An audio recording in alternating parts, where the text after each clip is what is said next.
Estamos de volta em mais um episódio do podcast da Câmara Portuguesa de São Paulo e hoje o cenário está diferente e é um cenário que eu me sinto em casa, é um cenário que faz parte da minha vida, quem sabe do histórico da minha carreira, né? Eu sou do mundo do vinho e foi por isso que eu entrei na Câmara Portuguesa, né? Eu entrei na Câmara Portuguesa em 2008, associada como importadora de vinhos.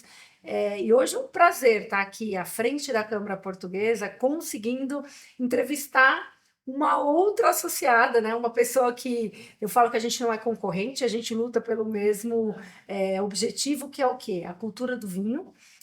Então, a Nina, como eu chamo, mas a Ana da Casa Santa Cruz sempre foi uma querida com a gente, uma associada aí que traz a cultura do vinho português, como eu também sempre aportei para dentro da Câmara. E eu tenho o prazer de falar que tem vários associados de vinho na Câmara, né? A gente tem várias importadoras.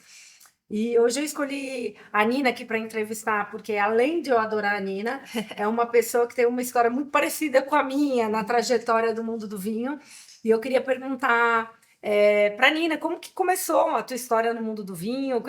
Como que você partiu para se associar na Câmara? E qual que é o teu papel hoje na importadora? Bom, oi pessoal, prazer estar aqui, prazer Karine, obrigada por ter me chamado. Bom, minha história no mundo vinho aconteceu meio sem querer, né? Tinha acabado de entrar na faculdade e meu pai decidiu começar a importadora, eu já vou contar essa história já já. E eu fui ficando ali para ajudar. A empresa é uma empresa familiar, a nossa empresa mãe, que é a TKT Transportes, que é uma transportadora, e aí tudo a ver com a sua história também. É uma empresa que hoje tem 51 anos, né? Era o alicerce do meu pai, né? E ele iniciou a importadora para realizar um sonho, e eu estava ali entrando na faculdade, empresa familiar, fui ficando, fui ajudando e fiquei no mundo do vinho. E Nina, que curso que você fez? Fiz publicidade e propaganda na SPM. Gente, eu fiz propaganda e marketing na SPM. Meu pai também é da área de transporte. A Nina fez propaganda e marketing na SPM. O pai dela também é da área de transporte. As duas caíram de paraquedas no mundo do vinho. Corta a cena, estamos aqui Que hoje, hoje. protagonistas nesse mundo. Então conta um Exato. pouquinho aí como que seu pai decidiu abrir essa importadora. E assim, foi para realizar um sonho, mas eu acho que a cereja do bolo, que foi aquele gatilho para ele começar, foi uma reunião que ele fez com o antigo cônsul Paulo Lourenço. E ele fez.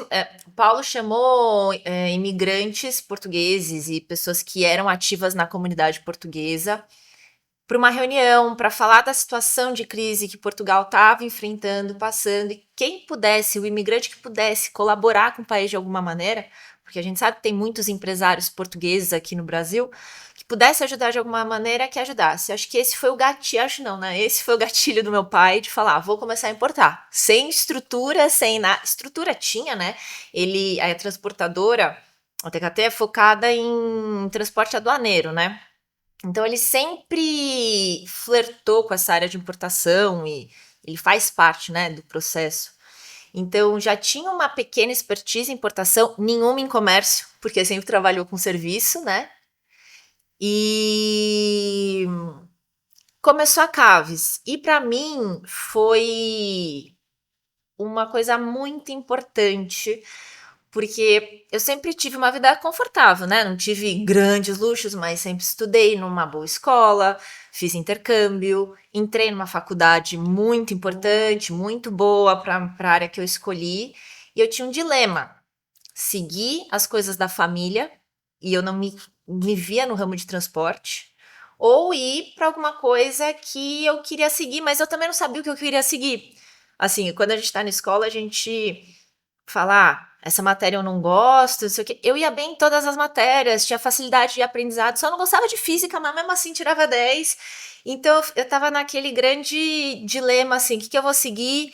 Sigo as coisas da família, mas não me vejo na área de transporte.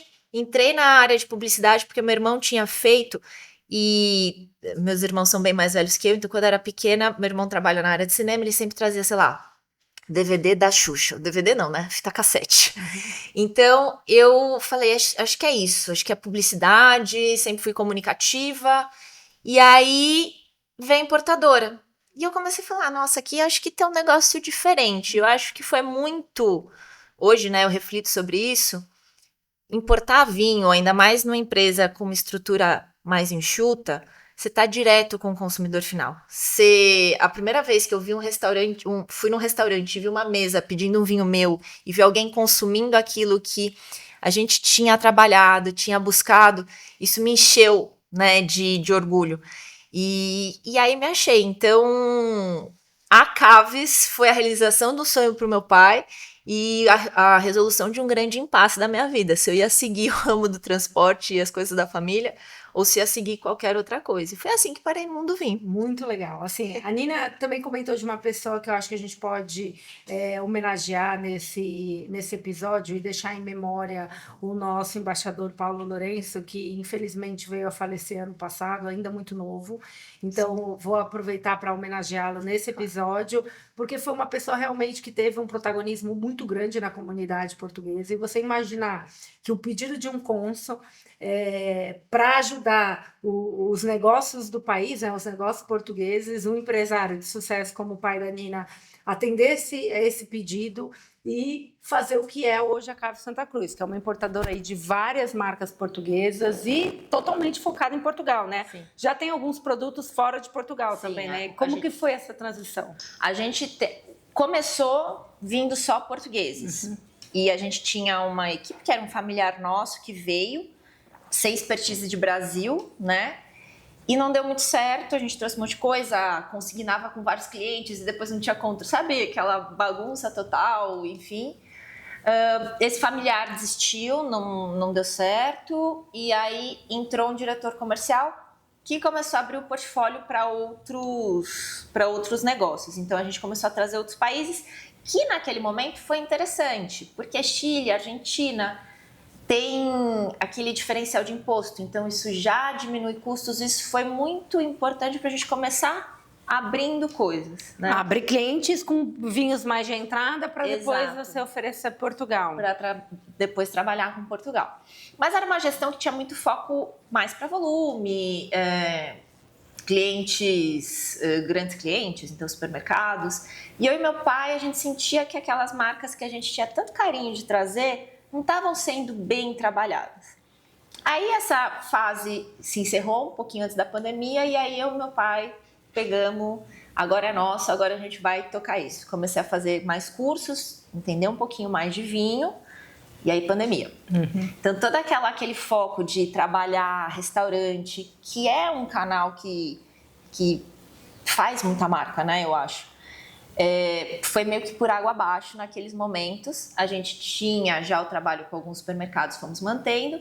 E nesse ano de 2019 eu tinha forçado, né, insistido, vamos fazer um sitezinho, não era o melhor site do mundo, mas vamos fazer um site, vamos trabalhar com e-commerce, vamos olhar para o consumidor final.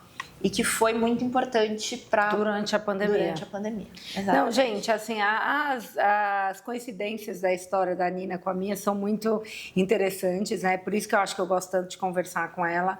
E eu acho que é engraçado que dentro dessa questão de se encontrar no mundo do vinho, muitos dos negócios de vinho partem de hobbies, né? Então, do teu pai, do meu pai, de muitos investidores no mundo do vinho vem do hobby, né? E a gente começar num projeto que não é o nosso hobby e que não é a nossa paixão, eu acho que é a oportunidade que a gente tem de profissionalizar o negócio, né? Exatamente. Então, quando eu me dei conta que, peraí, não era eu que era apaixonada pelo vinho, mas não tem problema nenhum eu me apaixonar por esse mundo, porque eu não tenho culpa de trabalhar num lugar que é muito legal, porque Sim. O mundo do vinho tem relacionamento, tem pessoas, tem história.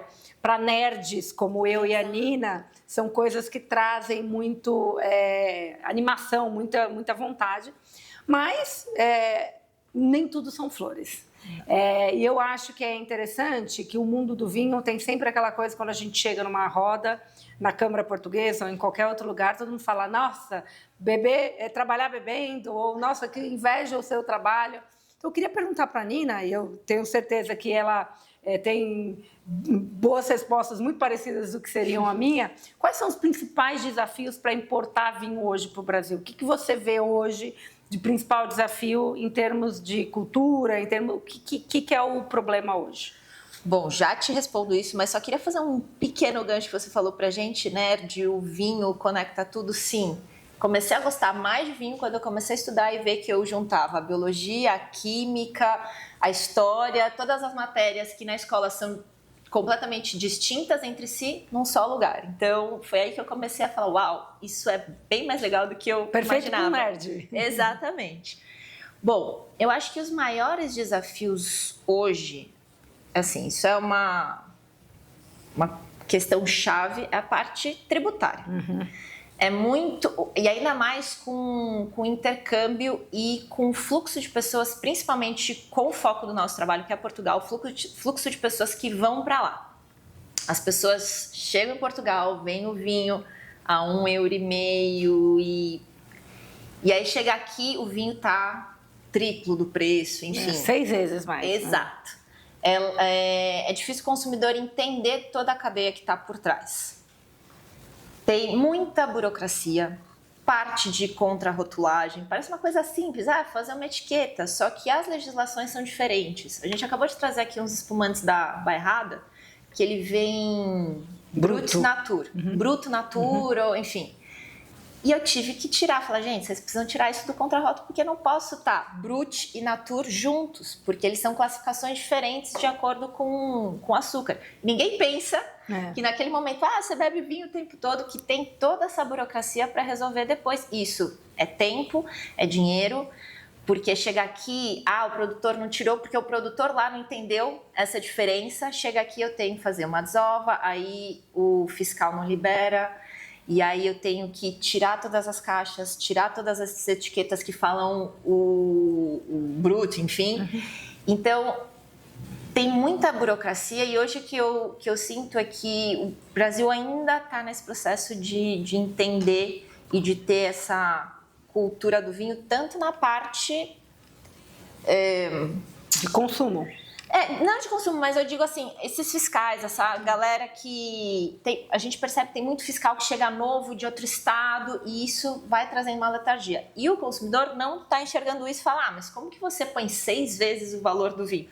Tem muitas despesas. Fora que o importador, ele é meio que o produtor aqui no Brasil. Qualquer problema que a gente tenha com o vinho, quem arca somos nós. Não tem como uma carga depois voltar para Portugal. Não foi aceita aqui no Brasil, tem que voltar para Portugal. Tive um grande problema uma vez, até foi um vinho espanhol, deu aquele boom do vinho azul. E aí era aquele outro diretor comercial que estava à frente das coisas. Vamos trazer, porque é o boom, é o sucesso. A gente trouxe. A mercadoria foi liberada para vir para o nosso estoque, mas a gente ainda não tinha expertise que eu precisava da CI, né, que é o documento que permite, regulariza. Os vendedores já vendendo, primeira semana a gente vendeu horrores e aí chega o mapa não autorizou. Não autorizou. A multa que a gente teve que ter. Muito de falta de experiência nossa, né, em relação à legislação. E, enfim, eu que tive que arcar. O vinho ficou ali, não tinha como eu devolver para Espanha, recuperar esse dinheiro. O produtor até ajudou depois em outras importações de outros vinhos com algumas coisas, mas ele também não tem culpa. Era Gique? Não, era um vinho azul que a gente trabalhava com a produtora que a gente tinha. Então, não é só ir visitar a vinícola, beber horrores, dormir em hotéis incríveis e tudo pago pelo produtor e chegar aqui, vou trazer e toma. Não. Tem muitas coisas e o consumidor não está tão acostumado com isso. E fora que assim, hoje já mudou muito do começo de quando eu entrei na Caves, o consumidor está muito mais... ele conhece muito mais sobre vinho, está muito mais consciente, muito mais educado. Mas a grande parte ainda não tem essa cultura do vinho. Então não entende certas coisas, alguns preços ou algumas propostas de vinho que a gente traz. Enfim, mas eu acho que isso vai muito da educação e que sempre que eu posso eu tento colocar isso no meu trabalho. Então, ou é um jantar que a gente faz com o cliente, ou é um post, ou um vídeo, enfim. Bom, você que é ouvinte ou telespectador aí nosso no YouTube deve estar se perguntando o que é o vinho azul, né? Eu vou explicar que o vinho azul basicamente é um vinho branco que teve uma moda que um grande produtor espanhol lançou e todos os outros países foram seguindo, que ele é tingido com um componente da própria uva, uma antocianina, que transforma o vinho ser azul. Então, eu mesma tenho um vinho azul no grupo que eu trabalho, que é o Casal Mendes Blue, mas o Brasil não autoriza importar esse vinho. Então, é importante lembrar que nem sempre a legislação da União Europeia, quer dizer, quase nunca, é alinhada com a do Brasil. E quem sabe, coisas que a gente tem dentro da Câmara trabalhado muito à frente, não só com os nossos importadores, mas com corpos diretivos, é o acordo comercial entre União Europeia e Mercosul, que vai conseguir garantir uma legislação muito parelha para os dois blocos econômicos. A gente vê com bons olhos, recentemente a gente recebeu na Câmara representantes da União Europeia para discutir quais são os empecilhos brasileiros em relação à importação. E assim, se a gente tivesse que falar disso, a gente faria só uns 5 podcasts, né, Nina? Muito. Eu tô lembrando aqui esses últimos meses que a gente teve problema com conseguir container. Aconteceu com o Chile. A gente tinha uma mercadoria container de 20 pés. E aí não tinha container de 20 pés, o preço do container de 20 pés estava altíssimo, ia demorar para ter, porque a demanda estava super alta. Então a gente falou, vamos contratar um de 40, vem com espaço vazio. O produtor falou, não vou colocar essa mercadoria no de 40, porque é muito perigoso, vocês aumentam o pedido? A gente aumentou o pedido. Aumentamos o pedido, depois já não tinha mais container de 40, só tinha de 20. Sabe, é umas coisas que... É toda hora. É toda hora. E assim, mas não tem como você criar processos para evitar. Ultimamente... Tem tido muitas coisas fora da curva e que tem acontecido com repetição. Esse container da bairrada também. Um BO no sistema, aparecia o nosso código, o nosso CNPJ na primeira página, aparecia tudo certinho. Na segunda, já aparecia o nosso CNPJ com o nome de outra empresa. Certificadora não autorizava pegar a amostra para fazer as análises. Aí o responsável por arrumar esse bug do sistema estava de férias e não tinha ninguém, e parece uma coisa assim, como assim não tem mais ninguém para resolver? Não tinha. É a indústria do plot twist. Para quem não sabe o que é plot twist, pesquisem. Mas, lógico, não só de ônus a gente vive, a gente tem muita dificuldade burocrática, muitos problemas, mas tem um lado bom também. E eu acho que o lado bom está muito conectado com... o produto em si, o vinho, né, que a gente tem, logo a gente vai provar esse vinho, mas eu quero saber, Nina, qual que é a inspiração do portfólio da Caves? O que eu sei que a Caves ela tem uma visão muito específica hoje do que é o vinho e o que vocês querem trazer para o Brasil, e o que é essa visão de vocês? Bom, desde que eu comecei a assumir um pouco essa parte de compras, não que eu não sou ainda a decisora final, mas hoje eu sou a principal consultora e eu quis trazer um olhar que eu tinha, uma coisa um pouco mais moderna, vendo tendências. Nosso portfólio é focado em Portugal e existe uma máxima que Portugal os vinhos portugueses são sempre bons, mas nunca excepcionais e nunca horríveis. E eu queria mostrar um Portugal diferente. Excepcional. E que não esteja nesse senso comum, que pensando em relação ao resto da Europa, vinhos mais rústicos. Custo-benefício. Exato, custo-benefício. E assim, eu tenho uma paixão enorme por Portugal. E assim como a Karine, tenho ascendência portuguesa, meus pais são portugueses, desde pequena mesmo, fui batizada lá com 3 meses.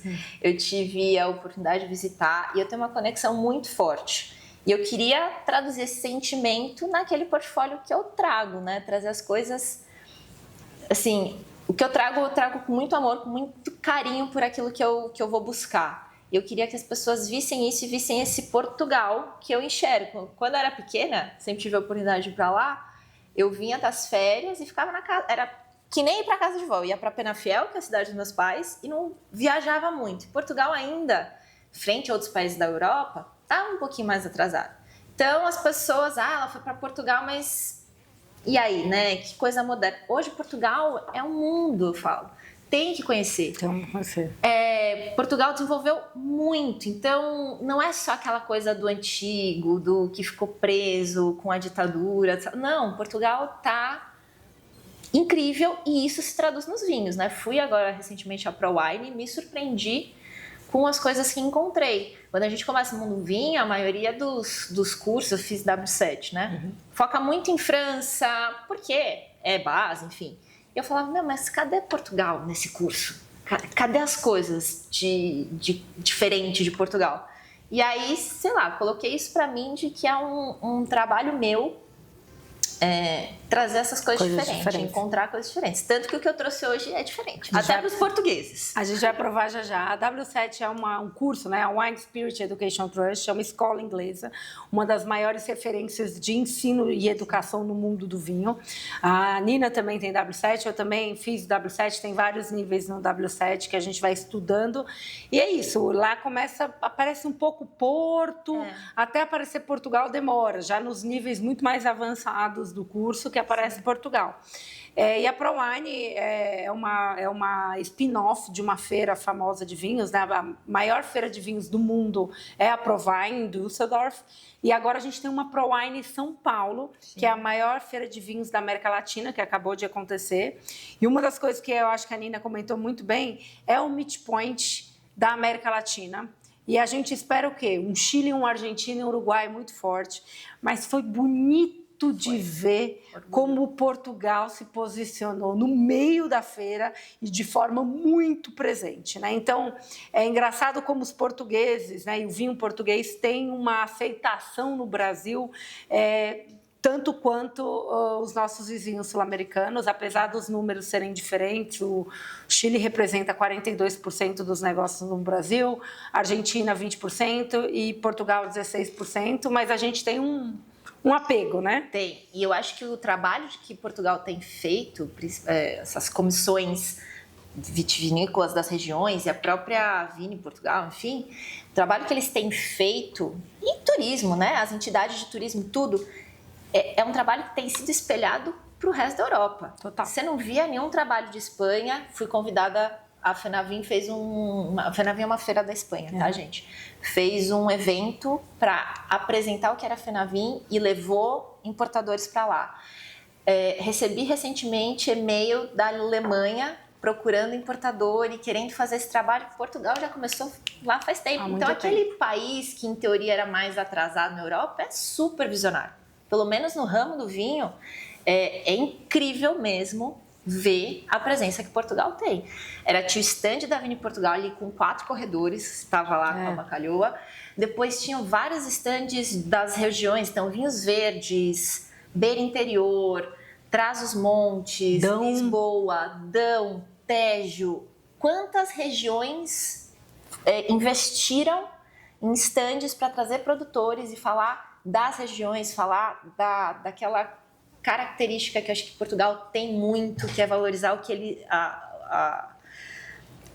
o que a terra natal dá, e principalmente as regiões. Você vai no Dão, você não acha casta estrangeira no Dão, apesar de que eu tenho um vinho do Dão com Syrah, mas eles valorizam muito o que é de lá. O que é de lá, principalmente quando você vai entrando nas subdivisões.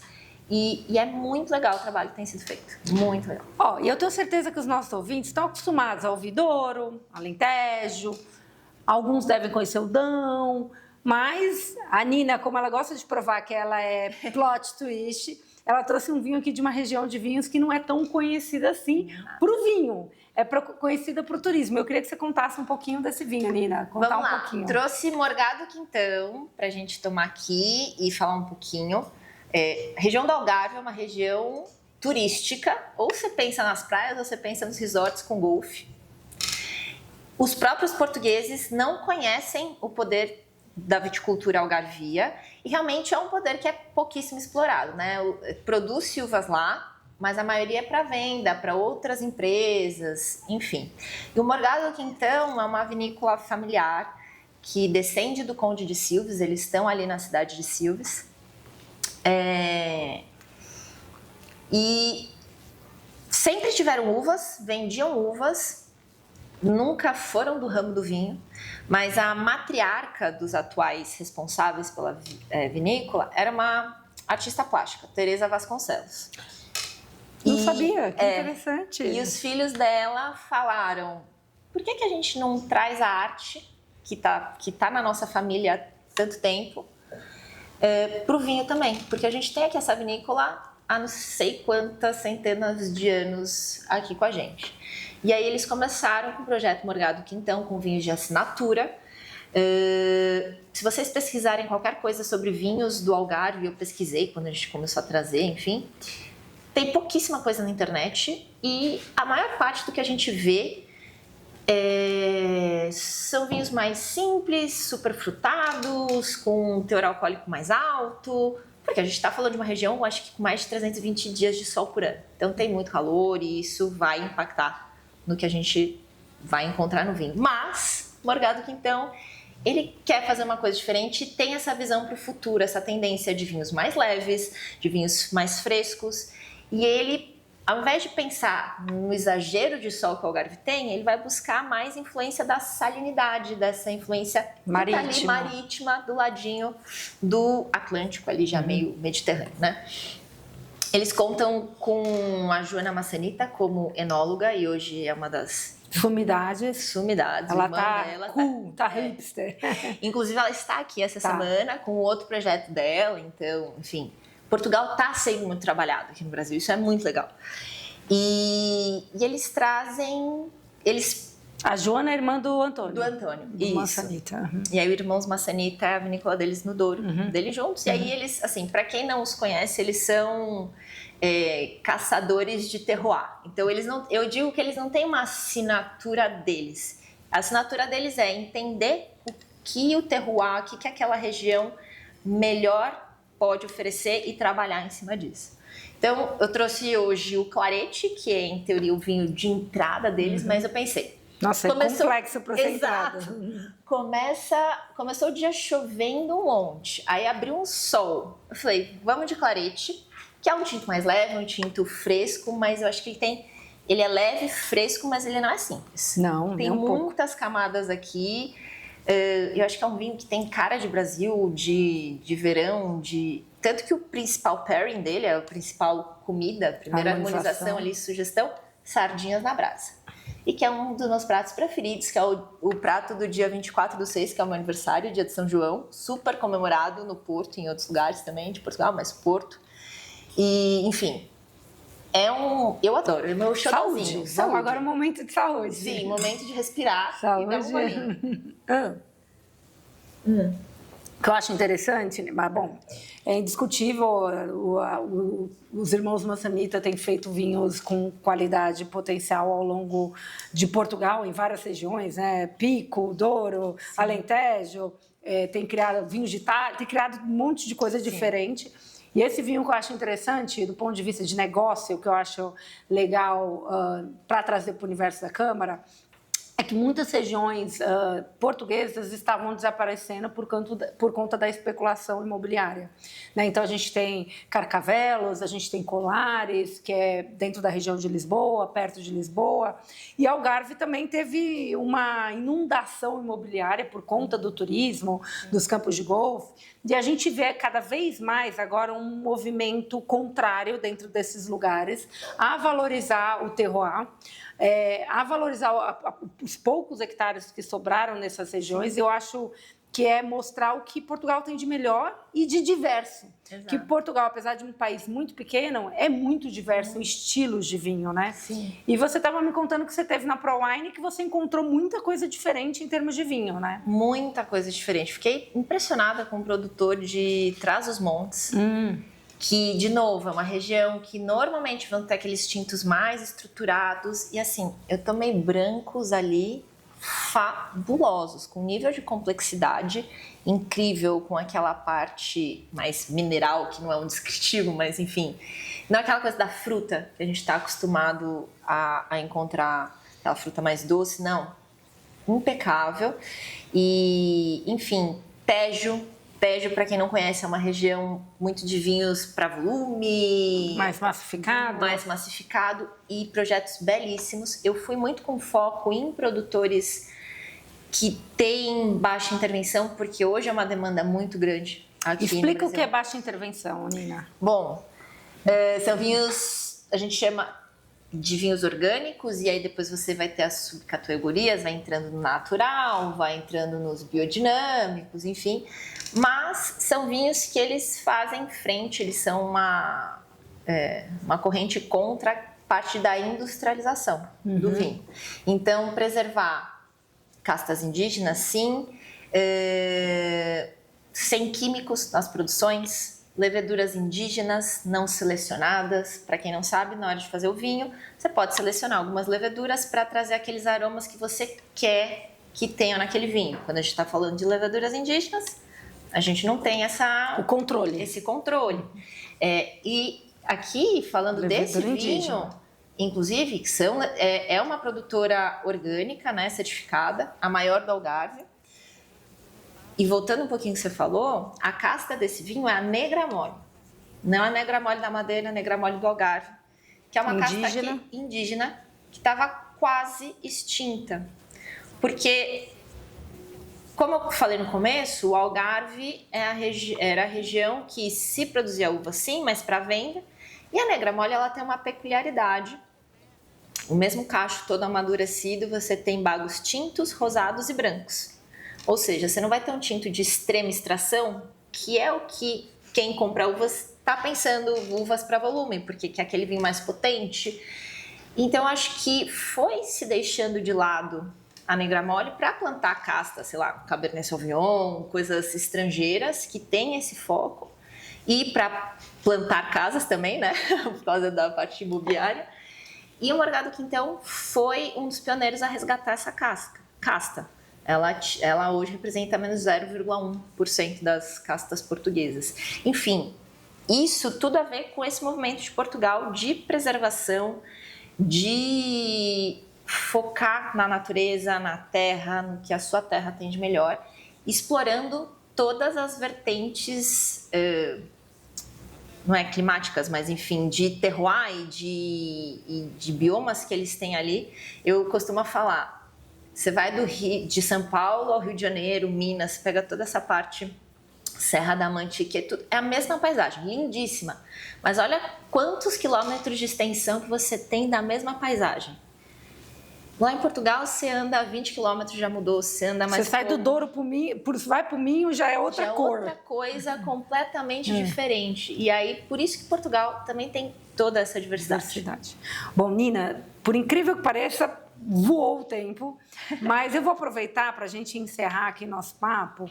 Eu vou deixar uma mensagem que, bom, normalmente eu falo bem menos nos podcasts, mas como hoje era uma pauta muito mais ligada com a nossa pauta, e eu agradeço a tua generosidade de deixar também eu trazer todos os meus pitacos aqui, eu vou aproveitar para a gente encerrar, eu vou dar um conselho que eu tenho, que eu quero dar para os portugueses em relação aos vinhos, principalmente olhando os negócios, né? Dentro da Câmara Portuguesa a gente tem vários importadores e eu vejo a dor dos importadores e a dor dos produtores, e hoje eu fui importadora e agora eu represento um produtor, então eu vejo as duas dores, e eu queria que você também deixasse uma mensagem, ou para os portugueses ou para os brasileiros que compram vinho. A minha mensagem vai ser o seguinte: Portugal, a gente faz vinho muito bom e a gente tem que valorizar. Essa coisa da ideia do custo-benefício é uma construção cultural, chega a ser antropológico. Os portugueses não querem pagar mais pelo vinho. E não querem pagar em Portugal. Você vê que esses produtos de nicho, como é o caso desse produto que você do Morgado do Quintão, do Algarve, geralmente são estrangeiros que pagam, geralmente são pessoas curiosas que vão pagar, mas portugueses, vamos valorizar esses projetos diferentes, vamos valorizar os projetos que colocam a marca de Portugal num lugar de posicionamento premium, porque todos os outros vinhos, até os massificados, vão conseguir elevar o preço, vão conseguir colocar um preço mais alto. E eu acho que Portugal tem potencial, sim, de ser conhecido no mundo como os vinhos italianos, franceses. É uma questão cultural da gente valorizar o que a gente tem. E aí eu vou deixar a Nina dar um recadinho aí, ou para o comprador brasileiro, ou para o produtor português. O que você queria dizer depois dessa experiência tua vendendo vinho no Brasil? Bom, vou aproveitar do seu recado, e sim, produtores investam nisso, mas acho que agora eu vou, já que você falou dos produtores, vou falar para os consumidores. Pessoal, estejam abertos às novidades, confiem nas pessoas que se dedicam a isso e que estão super dispostas ali para ajudar vocês a entender. Eu sei que às vezes a gente vai investir um pouco mais do que a gente estava esperando, mas assim, aproveitem essas oportunidades porque não é fácil. E aí, de ter esses produtos aqui, deles terem chegados, tem a Amy tá fazendo um trabalho lindo. A Amy tá fazendo um trabalho lindo. Eu fui numa degustação e falei, que legal de Portugal tá sendo visto. E eu não sei se a Amy, eu acho que a Amy não tem, assim, conexão com Portugal, que nem eu. Minha família não tem. Não tem. E ela foi lá e visualizou isso. Então, parabéns, Amy, aqui. A Amy é uma pessoa que tinha um clube do vinho e ela começou a importar vinhos recentemente. E vinhos com uma característica muito parecida da Nina, de coisas com baixa intervenção, de projetos diferentes. E eu acho legal que dentro do mundo do vinho, principalmente em Portugal, que eu vejo muito essa amizade. Eu acho que as mulheres também, que representam marcas portuguesas aqui, o caso da Amy, o caso da Nina, meu caso, a gente é muito próxima e tenta divulgar juntos todos os vinhos, porque quanto mais a gente divulga os vinhos, mais a gente vende qualquer vinho, né? O consumidor começa a ter mais segurança de fazer esses investimentos. E já agora, um recado para os outros importadores, para serem mais amigos, porque eu acho que é isso. Para a gente conquistar os nossos objetivos comerciais num mercado que está em desenvolvimento, né? A gente tem que ser mais parceiro do que inimigo. E incentivar a educação, porque acho que só assim a gente consegue fortalecer. Hoje a gente vê que as pessoas não são mais super fiéis a uma marca. As pessoas mais antigas sim, mas o novo consumidor ele já não é mais fiel a uma marca. Ele quer coisas legais. E a gente tem que se unir para fazer isso acontecer. E eu vejo que volta para o universo nosso da Câmara. Dentro da Câmara, nós importadores, a gente tem um rodízio para vender os vinhos para os happy hours, para vender os vinhos para o jantar. A gente tem um rodízio para também indicar cada um, porque cada um vende um produto muito específico, né? Então, quando eu tenho um cliente que não tem nada a ver com o meu perfil de vinho, ligo para a Nina, ligo para os outros importadores. A gente tem Qualiport, tem Mestral, tem Chef Rouge, tem o pessoal da Rota do Azeite, tem vários importadores de vinho. Se eu tiver esquecido de algum, peço desculpas, mas são vários hoje dentro do nosso portfólio, dentro da Câmara Portuguesa, juntos, unidos, divulgando a cultura do vinho. E a gente, quanto mais a gente divulgar a cultura, que em Portugal já é muito latente, a gente vai conseguir também aumentar o consumo de vinhos aqui no Brasil. Nina, só tenho a agradecer. Eu que agradeço. Pode encerrar deixando alguma mensagem, pedindo para o pessoal te seguir em alguma coisa. Fala o que você quer falar para encerrar o nosso podcast agora. Bom, pessoal, já agora eu vou aproveitar para seguirem aí as nossas páginas, Caves Santa Cruz, o meu é _ Nina Cruz, mas na Caves vocês me acham, enfim, o foco aqui é Caves, é que às vezes eu faço umas palhaçadas lá no meu. Ela é ótima. E os associados, sempre tem o nosso cupomzinho de desconto, então quem é associado entra aí. E acho que vamos se esforçar para que a gente tenha sempre bons motivos para um bom brinde. Acho que é isso. Acho que todo mundo junto fazendo o seu. Adorei.